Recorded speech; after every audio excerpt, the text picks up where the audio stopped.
The Olympic Games include sports such as track and field, basketball, diving, swimming, synchronized swimming, water polo, canoeing, kayaking, BMX cycling, road cycling, mountain biking, equestrian dressage, equestrian eventing, equestrian jumping, artistic gymnastics, rhythmic gymnastics, trampoline gymnastics, beach volleyball, volleyball, Greco-Roman wrestling, freestyle wrestling, archery, boxing, fencing, handball, badminton, football, golf, hockey, judo, modern pentathlon, rowing, rugby, sailing, shooting, table tennis, taekwondo, tennis, triathlon, weightlifting, bobsleigh, skeleton, figure skating, short track, speed skating, alpine skiing, cross-country skiing, freestyle skiing, Nordic combined skiing, ski jumping, snowboarding, biathlon, curling, ice hockey, and luge.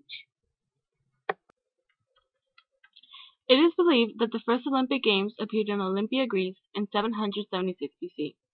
The first Olympic event that ever occurred was a 200-yard dash, which was called a stadium. How and why were these games established? The ancient Olympic Games were held as religious ceremonies.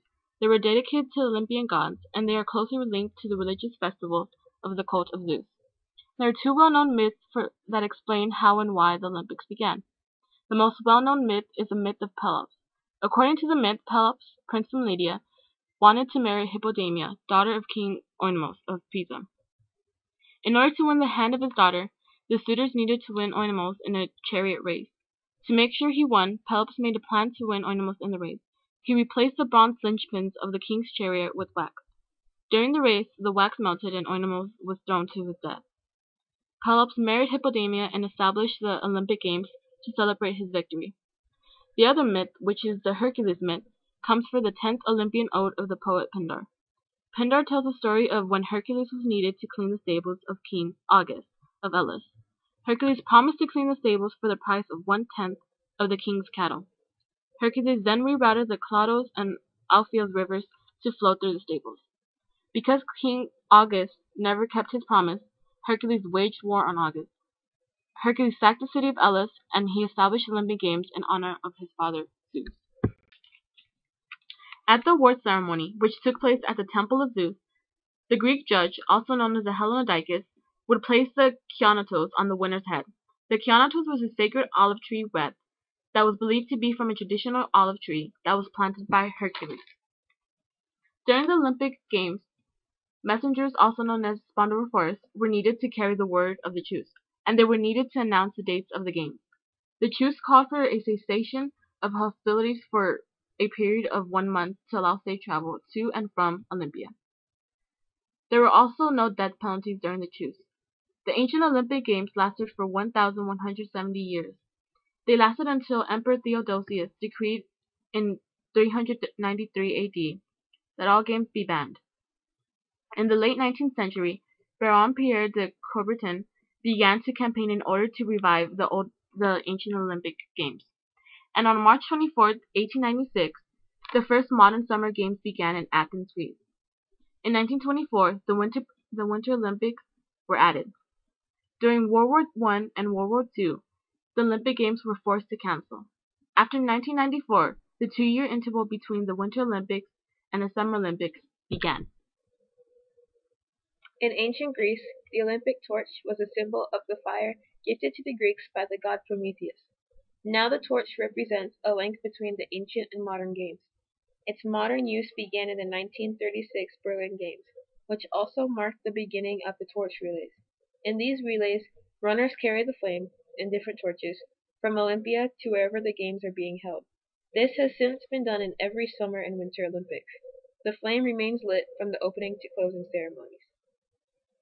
Next, we have Zafora Kemp doing the high jump. You got this, girl! You got this, girl! Woo woo! Did it, girl! Woo! You got this! Come on, girl! All right. You got this, Kemp! Woo!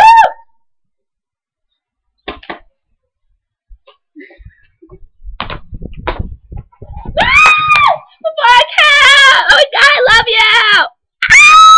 And now, the women's 100-meter fast walk. We have Raven Johnson and Zafora Kemp.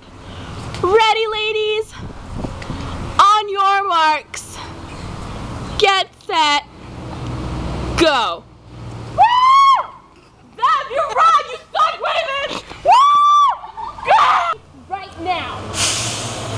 more with our next interview. Miss Cecilia Jimenez, coach of the famous Raven Johnson. Tell us, how is it to coach such a fine athlete? Fine athlete? You call that a fine athlete? I have been up training her, and this freaking loser doesn't even know how to walk. I don't know how she expects to win tonight. I don't know. I really don't know. Well, there you have it, folks. Until next time. Give me 20! The Olympics are not just shows of fellowship, but also outlets for friendly competition among individuals and even nations. As far as nations go, there are numerous worldwide rivalries. Not depending on perspective, the United States is seen as a rival to the rest of the world.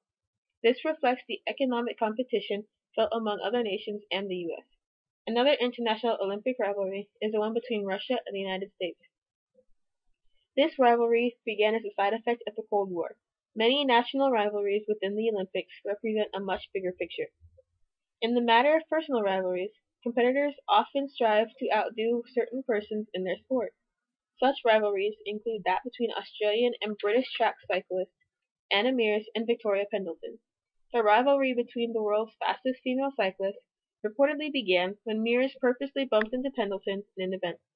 In addition, there is the competition between Jamaican runner Usain Bolt and American Tyson Gay. Gay is the only person to defeat Usain Bolt since Bolt gained the world records for 100 meters and 200 meters. Some rivalries between athletes are friendly, whereas others are infused with animosity.